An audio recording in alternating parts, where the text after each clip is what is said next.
Hello everyone, welcome to mini blog. I hope তোমরা সবাই ভীষণ ভালো আছো, আর আমিও কিন্তু বেশ ভালো আছি। আর দুপুরবেলার খাওয়া দাওয়া কিন্তু আমার প্রায় আধ ঘন্টা আগেই হয়ে গেছে। একটু শুয়েছিলাম, কিন্তু শুয়ে থেকে না ঘুম আসছিল না, তাই উঠে এই বাইরে রোদ্দুরে বসেছিলাম আর বসে বসে খাচ্ছি এখন লেবু। আচ্ছা, তোমরা এই লেবু খাওয়ার পরে খোসাগুলো কি করো? নিশ্চয়ই ফেলে দাও। আর আমি জানো তো এই খোসাগুলোকে ফেলি না।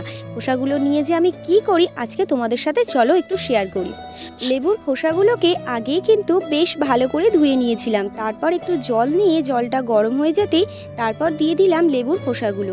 আর এখন দেখো বেশ ভালো করেই আর কি ফুটিয়ে নিতে হবে। তারপর দেখো একটা ছাঁকনির সাহায্যে আমি এই আর কি জলটা বেশ ভালো করে ছেঁকে নেব। ছেঁকে নেওয়া তো আমাদের হয়ে গেছে, এবার আমাদের ওয়েট করতে হবে কতক্ষণে এই জলটা বেশ ভালো করে ঠান্ডা হয়ে যায়। ঠান্ডা হয়ে যাওয়ার পরে এই বোতলের মতো তো ঢেলে নিলাম, আর এইভাবে স্প্রে করে করে মুখে আর কি অ্যাপ্লাই করতে হবে। চলো টাটা।